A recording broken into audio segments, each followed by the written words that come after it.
At narito na naman ang may balita mula sa mundo ng politika. Trending ngayon sa social media ang umano'y huling habilin ng isang mataas na opisyal na tinutukoy online bilang si Boying Rimulya. Ayon sa mga kumakalat na post, bago raw tuluyang mawala sa eksena, may naiwan itong mensahe na agad nagpasabog ng spekulasyon sa publiko. Wala namang opisyal na dokumento o beripikadong source na magpapatunay sa naturang claim. Lalong umingay ang usapan ng iginiit ng ilang netizens na ang sinasabing habilin ay naglalaman ng mga pahiwatig tungkol sa lihim na katiwalian sa loob ng palasyo.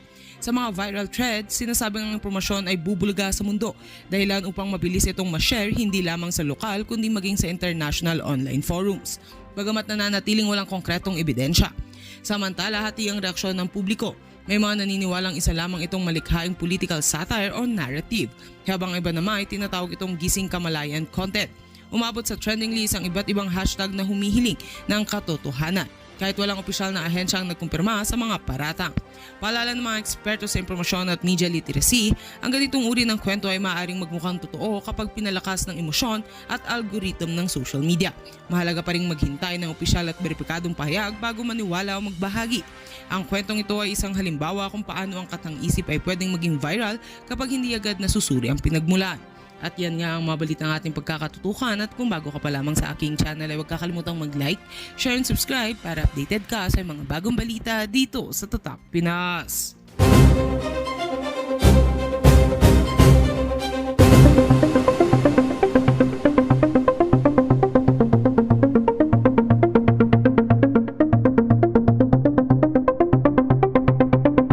Kung natatandaan ninyo, bago mag-eleksyon or yung time na nagkakabaliyahan na sila na gusto, may angulo na gusto ni Tiangco na maging Speaker of the House. Kaya sila nagbabanggaan, di ba?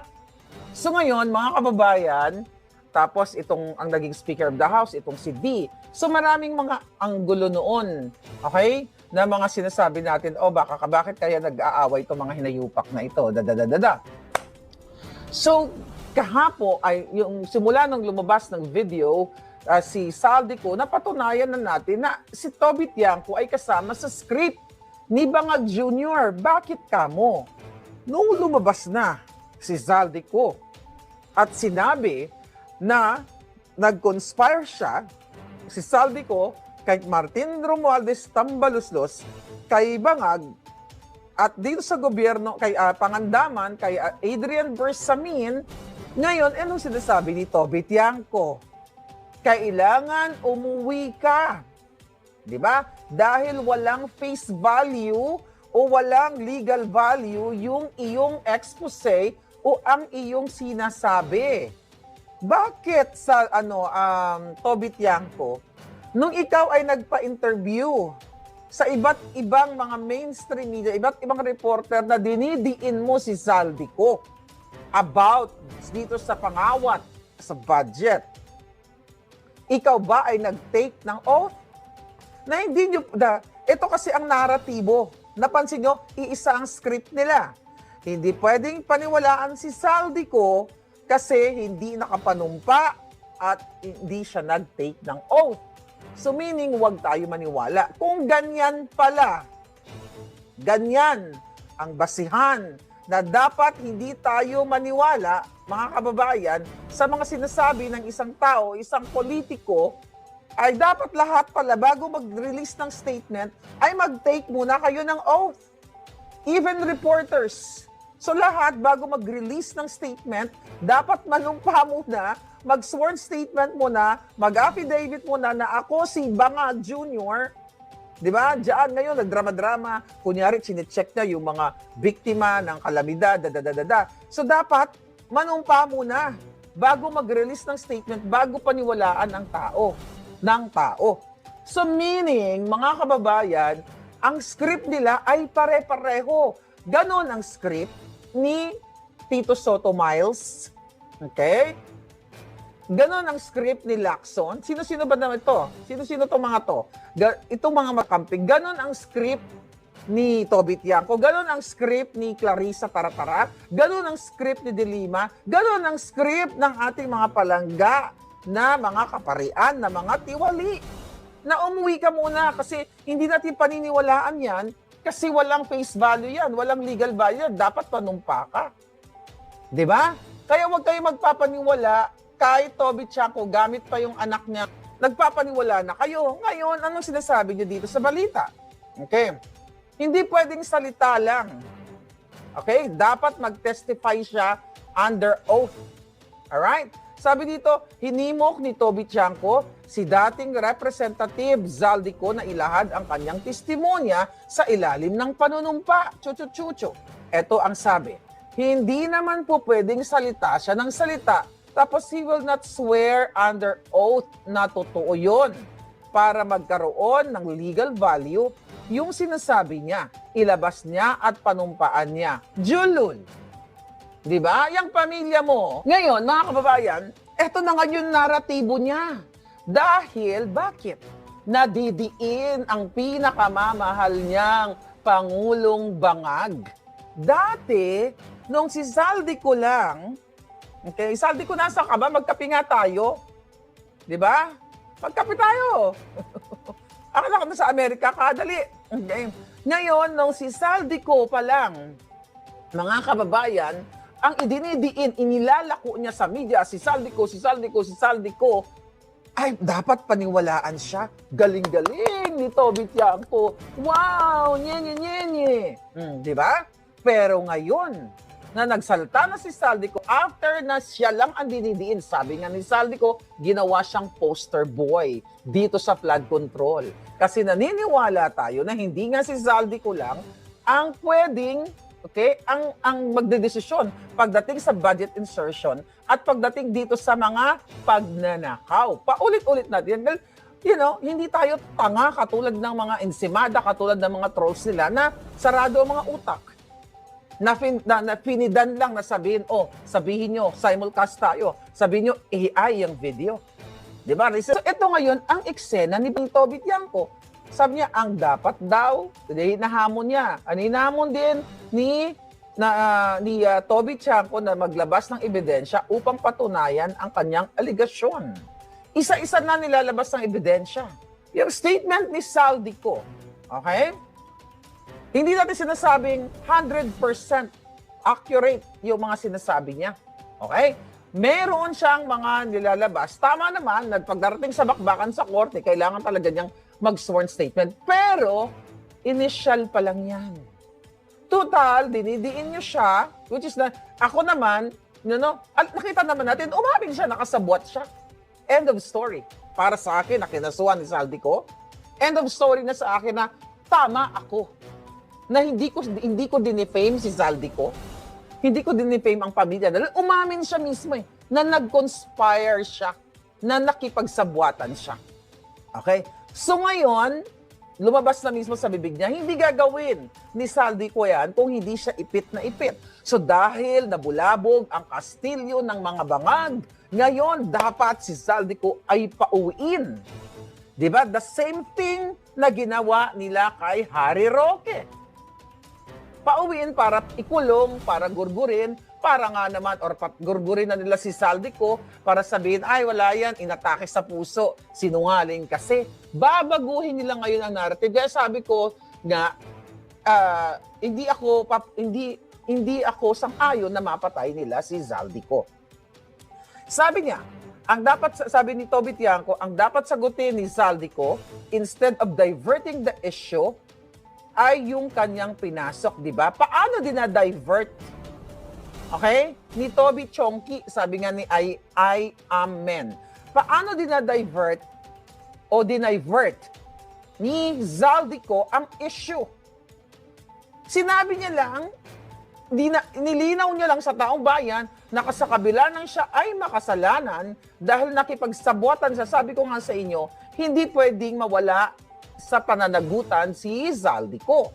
Pero, dahil inilabas niya ang katotohanan na alam niya with pictures, with documentation, na si Bangag Jr., si Tambaluslos, ang mastermind, ang protector, ang godfather ng sindikatong Marcos Romualdez Araneta Triumvirate. Ngayon, sinasabi dito ni Toby Tiangco, mga kababayan, na dinadivert daw yung issue. Kasi Ito pa statement ni Tiangco, kasi yung sa kanya madaling i-trace eh. For example, Bulacan.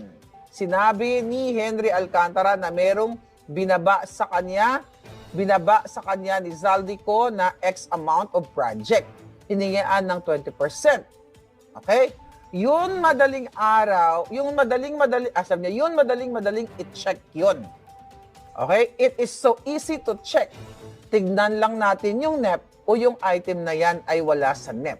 Kung wala siya sa NEP at totoong in-insert, wala nang ibang makakapag-insert nun kundi si Zaldico.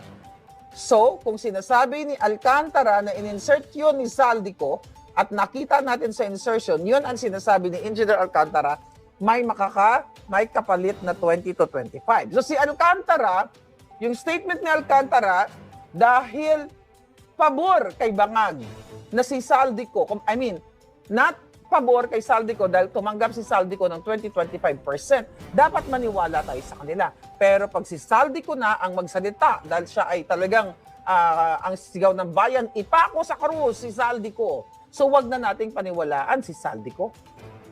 Di ba?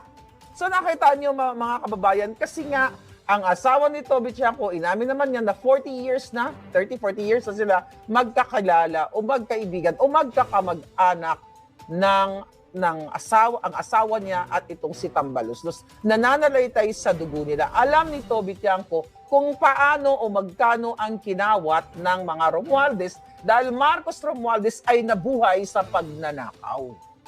Now, huwag kayong basta-basta nagpapaniwala, sabi ko nga sa inyo, sa mga lumang tao, lumang pagnanakaw, o yung mga Cro-Magnon type ng tao na matagal nang inugat na, pati mga buto nila nagkalanda, ugat-ugat na, mga palangga, sa pagnanakaw.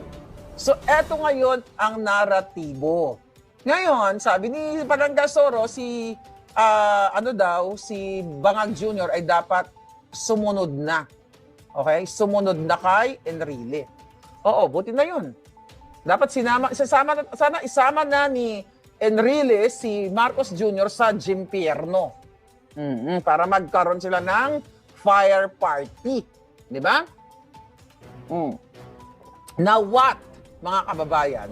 So dahil nabuang-buang na sila kay Zaldico. Nabuang-buang na sila kay Zaldico. Ito ngayon ang kanilang ginagawa na talagang baliktarin na si Zaldico lang ang masamang tao. Hindi nga aakto si Zaldico eh. Siya nga lang ay isang aso dyan. Paulit-ulit nating sinasabi yan. Hindi naman tanga ang Pilipino. Kaya nga sabi ko, hindi tanga ang Pilipino na maniniwala tayo na si Zaldico lang ay may kapangyarihan na gusto niya i-insert. Diba? Sino ang pumipirma niyan?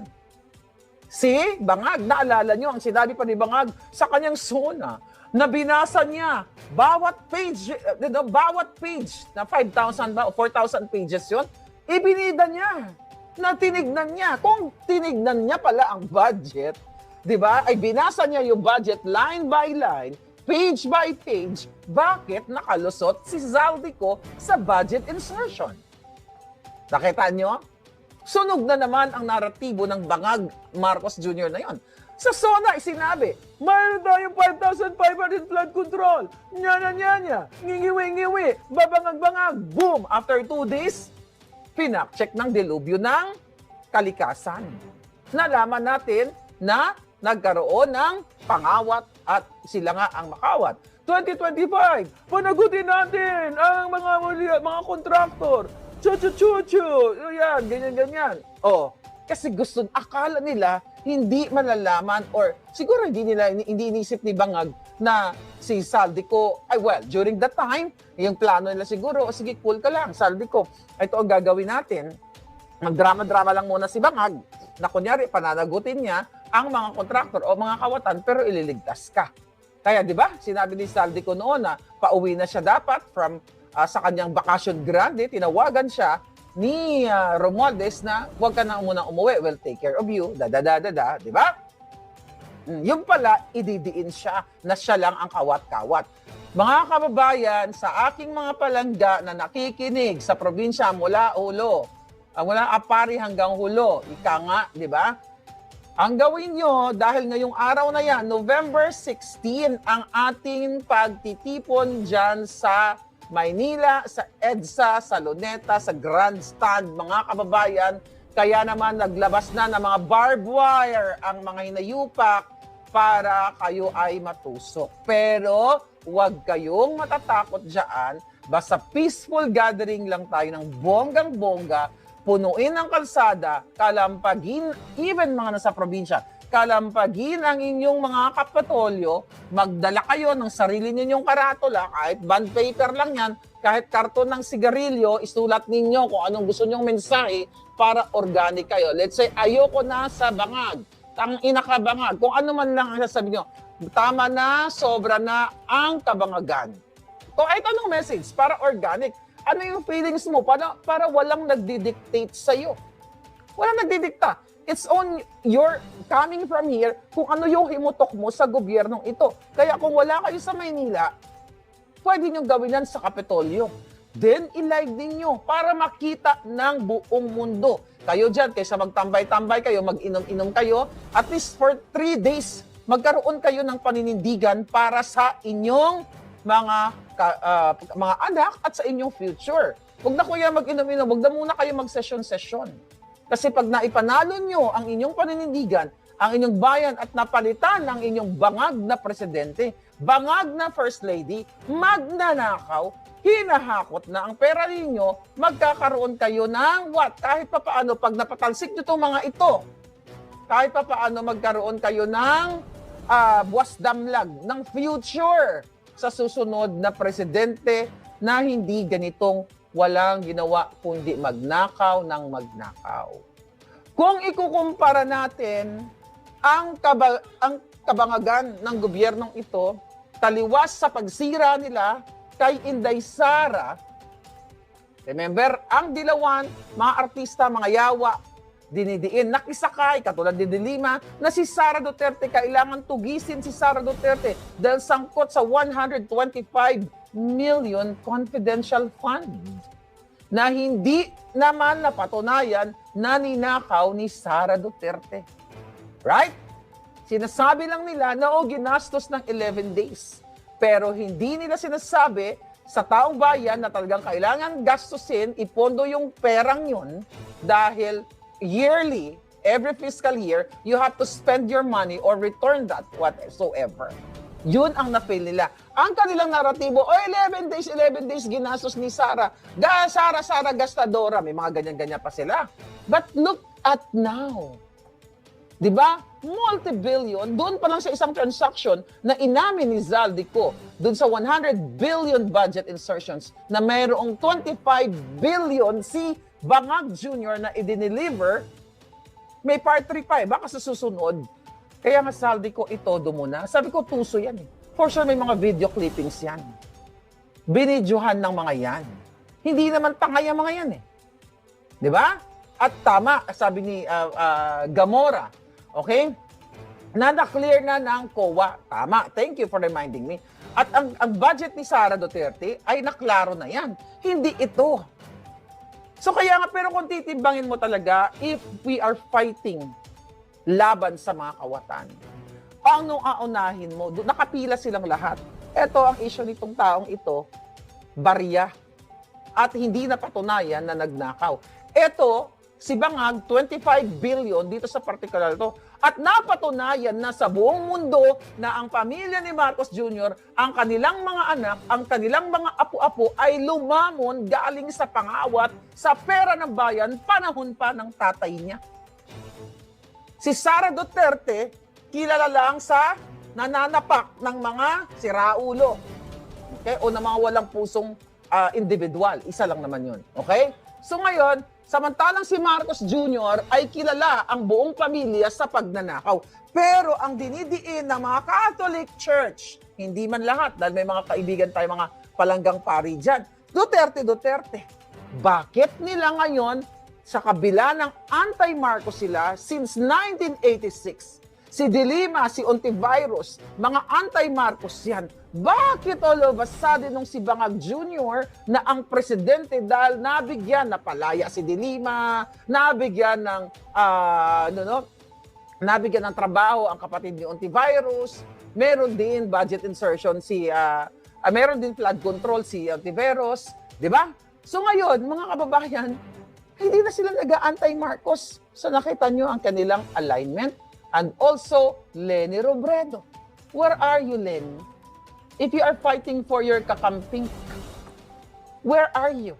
Ikaw dapat ang manguna dahil ikaw ang anti-Marcos, kayo ni De Lima. Pero di ba? Wala silang sinasabi. Sa kabila, Sara Duterte. Si Duterte pa rin ang may kasalanan. After all this delubyo, si Duterte na nakakulong na, Duterte pa rin ang may kasalanan. Na nakita namin kahit March 11, nung time na dinukot si Pangulong Duterte, kinidnap, based sa picture na pinakita ni Zaldico dun sa mga luggage, nagkaroon ng delivery ng pera. Kaya nga I'm wondering, baka nga nakasabay ba ang mga maleta na yun doon sa eroplano na sinakyan ni PRRD at dineposito nila sa kanilang offshore accounts? Di ba, mga kababayan? So ngayon, ito ang nangyayari. Kaya sabi nga natin, Zaldico, itodo nyo na. Itodo mo na dong. Okay? Ngayon, halata na masyado itong si De Lima. Dahil siya ay tagapagtanggol ni Marcos, De Lima, mag-um-um ka na lang sang saba. Total, gutom na gutom ka, hayok ka sa saging na saba, lumakantak ka na lang ng saba. Okay? At sino ba ang nagpapaniwala pa dyan kay De Lima? Na aminado na dahil sa kanyang takatihan, sabi nga niya, frailty of a woman, nung siya ay lumantak ng saba ni, sino yon? Yung kanyang driver. Okay? Nung siya ay lumantak ng saba, na mayroong asawa at according to mga reports o iba din si Jonel, di ba? Sino ngayon? Yung asawa, yung driver niya, anong pangalan nun maliban kay Jonel? The name of the driver. Maglanta ka na lang na sa Bajanday. De Lima. Dili man si Jonel yun dong. Yung isa, si Dayan, ayun, yeah. Lumantak ka na lang dyan ng saba. Diba? Masyado mo na, si Ronnie Dayan, yes, Rafael, thank you. Masyado mong ginagamit, okay, ginagamit yung kaparean. Imagine mo, nag-rally-rally sila, mag-ingat kayo, huwag kayong dumikit sa rally ng may nakalagay na akbayan, anak bayan, yung mga makakaliwang grupo. Kasi ang nilalagay nila, panagutin daw si Sara Duterte. Kung hindi ba naman mga yawa, si Marcos Jr., ang presidenteng bangag, si Sara Duterte ang panagutin. Eto, 25 billion ang inilagay ni Zaldico, in-explode. Alam nyo, kahit na tayo, alam natin na si Zaldico ay konspirator. At inamin na ni Zaldico Kumbaga parang nangumpisal na siya sa taong bayan. Kapag ang tao ay nangumpisal na, sabi ko nga, ay nasa bingid na siya ng alanganin ng kanyang buhay dahil sabi nga niya gusto siyang patayin, gusto siyang gurgurin. Hindi magsasalita si Zaldico, dapat poprotektan. Alam ninyo, sabi nga natin, ano yung nasa likod kung bakit nila idinidiin si Zaldico? Sabi nga ni Zaldico, ginawa siyang poster boy, siya lang talaga yung dinidiin dito at siya yung parang model ng pagnanakaw sa kabanang bayan. Pero before Zaldico, ang model sa pagnanakaw o poster boy talaga, ang kilala sa buong mundo ay si Bangag Jr. Ang pamilya nila, di ba? Ang buong pamilya nila, ang kawatan, yan ang sinisigaw ng mga makakaliwang grupo, mga Katoliko, di ba? Tapos ngayon, all of a sudden, wala na. Kakampi na nila si Marcos Jr. What the highest hypocrisy sa mundo ng, sa lupain ng mga saba, di ba? So ngayon, eto nga mga kababayan. So